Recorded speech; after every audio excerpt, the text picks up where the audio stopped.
Hey, are we on? We're on. Right. Hi, everybody. 7:16. Leslie here. Leslie the Little Plastic. Zazoo Plazz. Sunday. Sunday, October 6th, 2024. Here for the Zazoo Plazz report with my friend Zazoo here. I'm so excited. Oh man, the veils must be thinning between worlds because I'm getting all these great. I couldn't stop posting today on my Facebook page. I'm getting so many great ideas. And let's see, my spider is still out there.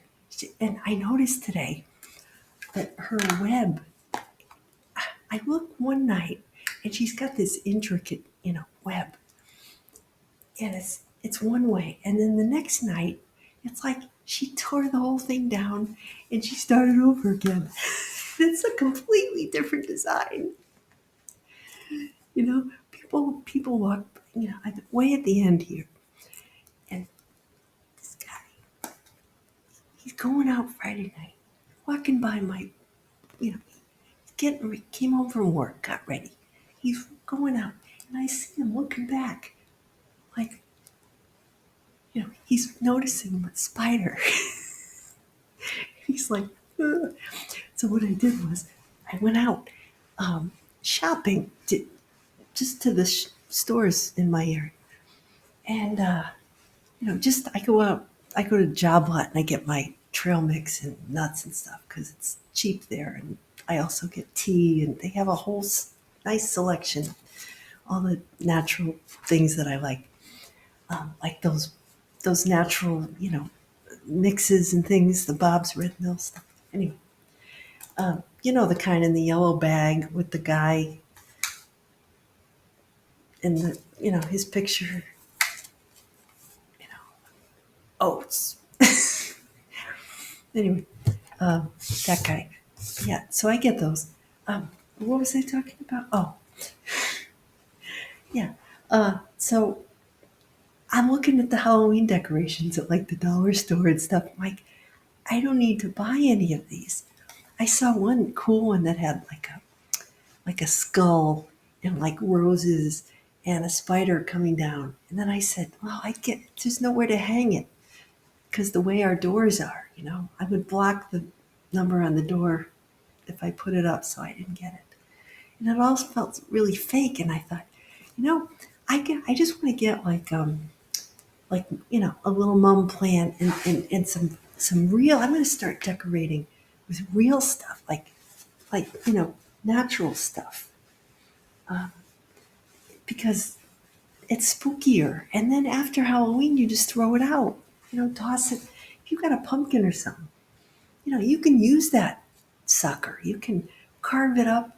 You can make a jack-o'-lantern out of it, or just have it, be pretty, and then gut it and roast the seeds and use the pumpkin for something, or just, toss it out in the woods you know, that's what we used to do when I lived at my house. We always used to toss the pumpkins in the back. And, by the first snowfall, they're kind of, kind of just mushing into the ground. So that's I'm itchy. Just itchy today. Oh, so anyway, oh, before I go any further, I wanted to show, I got some new weights. Look, I'm going to show you my new weights. See right there. There's my weights right there. I got 12 pounders and let's see, 15 pounders. The the blue ones are the 12s and the greens are 15s. And then I got a nice little weight stand, and I'm going to put that together and put the weights on there because I already have it. It fits like 5 pairs, you know, so I can put the 15s, or even if I get 20s, because I'm going to work up to 20. I mean, I used to lift as much as like 25 pounds for my legs, with my, when just not doing overhead, but just like, squats. But I figure 20 is good. You can get pretty strong with 20 pounds. For a little twig like me, guys, it's different. But for me, I mean, if I can lift 20 pounds with my legs, I'll be in really good shape. And I have a step. So I thought, I can always, step up. And since I don't have stairs here, I can do step ups with my 20 pounds and squats and stuff, and I'll be good. But there's room for like, 20s, 15s, 10s, 8s. There's like four different things, four or five. And then I have my little ones that I shove under the treadmill. So those are good for like kickboxing, punching, doing like more cardio. So those are good. Just to give you an idea of how am I fit. See, I don't take anybody else's. I look at what's out there and I get ideas and I evolve. My fitness routine kind of evolves. It kind of flows based on what feels good to my body at different times. That's why I try to not listen because fitness and health is such a personal thing, right? Every person is unique in their design. If you study human design and you get to know what food is best for you, what type are you? You see, I wasn't going to talk about this. How did I get on this? But I find I'm the type that needs to eat hot things, like hot liquids. I can eat just about anything as long as it's warm or hot or room temperature. I start eating too many cold things, and it's because I guess my makeup I can get kind of cold. I'm like, I think in Ayurveda I'm like half and half. Oh, this is relevant. Yeah, I'm like pitta, vita, vata, something. I just, I don't, I used to be into that stuff. And now that I know human design, I know that I can't get too bogged down with the details. I just go with whatever feels good to me. Anyway, and I said, well, that doesn't work anymore. I'll get rid of that and I'll do this. Yeah, anyway. So yeah, the spider and the weights. Yeah, okay. Um, I should post. My kid sent me pictures of himself. They did my kid, the forestry major up at UConn. He said, sometimes I just send him little things like, like news bits about bears behaving badly in the woods and things, and just to get He says he sends me pictures. They had a photo shoot, so it was like, you know, now maybe he's going to be in some kind of like lumberjack calendar or something. I don't know. But they took pictures of him like, sawing logs and chopping down a tree, and there he is. You know, he's my kid. I can brag a little bit. You know, he takes a good picture.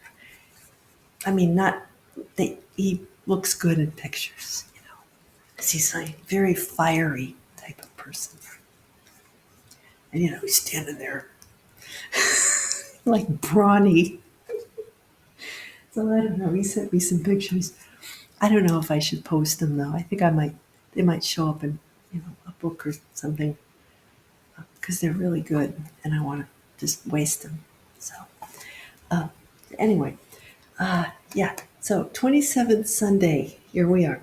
Now we're in Libra season, and I'm going to preface this talk with just a little background about. Oh, look what I did! I think I was channeling my mother-in-law today.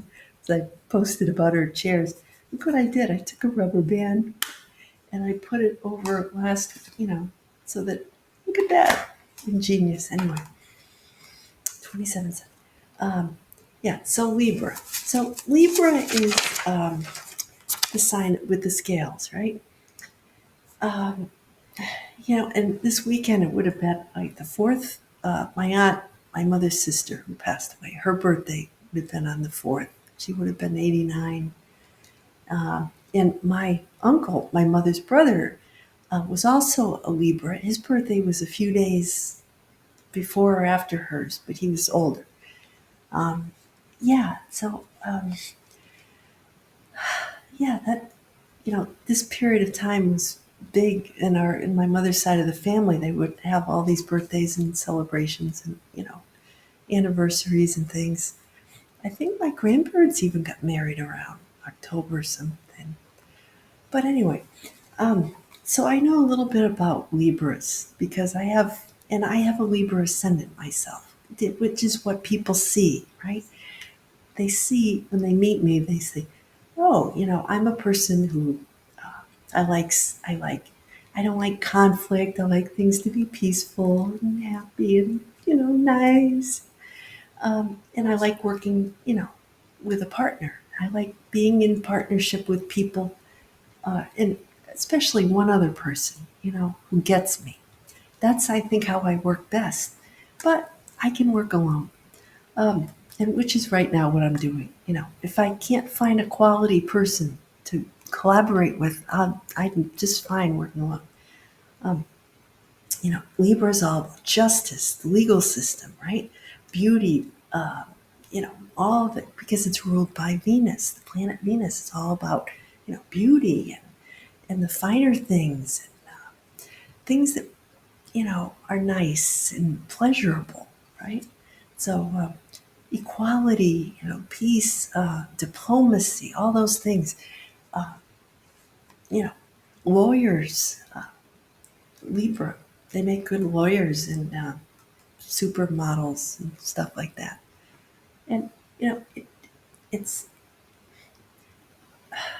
doesn't mean that Libras are always fair or that things are always fair, but they strive to bring balance, right? They try to see, compromises. Where can we meet in the middle here? Where can we bring things into more balance? And that's where we come to, the the real meaning of being, I think, spiritually evolved or whatever you want to call it, is not that everything's always perfect. It's that we learn to deal with whatever comes with, and kind of bring things, make things whole. And that goes into like where Jesus came, you know? And these are just things I'm spouting. I spout things and then next week I spout about something else. This week, this week we're doing Libra and hip hop and late 80s hip hop, which was huge. It was some of the best music was in the late 80s, early 90s, I think. Because that's about when I was in my 20s. So, yeah. So here we go. We start with Genesis, chapter 2, right at the very beginning, right? And how God, no, it's not good for man to be alone. This is, I think, where the feminists get all hot under the collar. And, and I myself, a lot of these readings today could trigger people.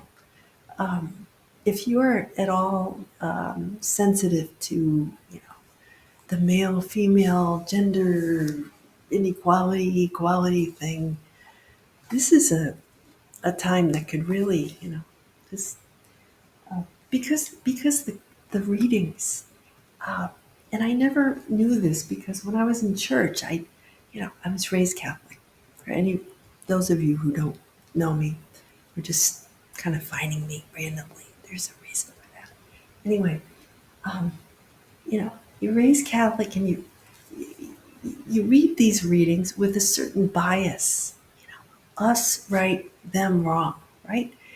And that's not a very, very Libra though, to kind of look at the other, and see the other, and, also, Libra, a lower form is to kind of sacrifice, right? Of do too much, be too much of a people pleaser. And I fall into that myself as a daughter, wife, mom, all those things. My tendency was to fall into, I'll just put myself on the back burner and I'll help you. And maybe, and then maybe someday you'll do something for me, or maybe this will get me somewhere. And that didn't get me anywhere. All it got me was funny stories, but, which is somewhere. But, it occurs to me, Jesus being the Pisces symbol, the ultimate martyr, was, kind of, it's kind of a Libra thing too. Because, Libras, if you have any Libra in your chart, you find yourself sometimes getting, you know, pulled by other people to try to, you know, to say the thing that's going to diffuse the conflict, right? The kind of, let's settle out of court. Let's settle this, If you have a conflict with somebody or things aren't going right, you just kind of want to fluff it up and put it aside and let's be. But there comes a time when, because the opposition to Libra right now is the South. Well, the Libra is the South Node in Libra now, the moon. And then we have a lot going on in Aries, which is the North Node. There's a whole bunch of astrological stuff going on between Aries and Libra. Um, you know, and Aries, is the opposite sign. So, you know, it's for me, it's my descendant in Aries. It's the other, and my son's in Aries. So, that's where you look and you go, uh, you know, that person is compliments me because they're opposite. Something like that. I'm still learning. These are just some of my thoughts. So, we have, okay, so the gospel, we have, so God creating, man, there's man, and he's all by himself. And God says, gee, he seems lonely. Let's find him a partner. So he makes all these animals, and the man gives them funny names, and it's not quite right. So, God takes the rib out of Adam and makes Eve, or it makes woman. I don't know if it's Eve. Could be Lilith. I think Lilith by myth was his first wife. But anyway. Um, so then the whole thing about, the man and leaving his parents and joining with his wife, the woman and becoming one. So that's our goal, right? Wholeness. And you could read it as literal, right? Because my ex-husband and I, and that's relevant. I'm divorced, but it's going to be a year since we got divorced last October. So I was thinking about that. And we had this candle, it was like two split candles when we got married in 95. And then our godmothers lit the two candles. And we went and we pushed them together so they became one, melted together candle. It was kind of cool on this like mirror platform. It's beautiful. It was just like a metal, it's a facade thing. It's just this heavy thing with a shiny plate over it. And there's the birds waking up. So I think he still has it. I think he kept the candle. But it was a very cool representation of that, you know. And I guess you could say that there's a whole bunch I could say about this, but I don't have time. Um, so, there's this whole, uh, you know, it's duality and wholeness and, you know, equality, right? It doesn't say that the woman was less than the man or the woman was more than the man. It just says they became one flesh, right? So you can look at it as we all have male and divine masculine and feminine energies, right? So the whole, so you could look at it as, um, you know, souls, finding each other that have, divine masculine and feminine, and then, the right proportion so that, you know, they become, that one person, makes the other whole. In other words, we reach our potential through this, other. So I could talk forever on this. Um, but then we have the book of Hebrews, right? So, which may or not have been written by Paul. I'm not sure, but it's a Jesus being made lower than the angels for a time to be made perfect for suffering. Um, all right, so yeah, um, Hebrews.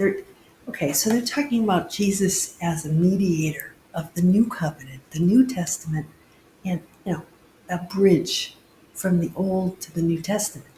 Back in Moses' time, um, apparently, um, is that the one where they talk about that, or was that the third? Oh, that's the other. I'm getting it. But yeah, in the Old Testament, I guess in this book, people were beginning to kind of go back to their old conservative ways. Does this sound familiar? Jesus was a bit of a rebel rouser, right? He's not the way a lot of religions would paint him, you know? He was trying to rouse people up, get people going. It's like, okay, now you had those laws. That was one way. Um, you know, his in other words, his death, his dying was a death to the old ways of doing things, right? He came to say, okay, this is how you live now. And when I die, and I rise again, then this is going to be the way that you're going to live, right? And but his words and everything got all messed up, and then everybody's fighting over what it means, right? And I think that everybody has their own interpretation, and I think that's what it is. Is to, as I go along, I realize I think we come to our own truth based on what the word says to us. And this, and some of us like me put it to 80s, Gen X pop culture and make my kind of my own religion, but not a religion really. Sort of a belief system that works for me, which nobody else has to go along with. This is just my point of view.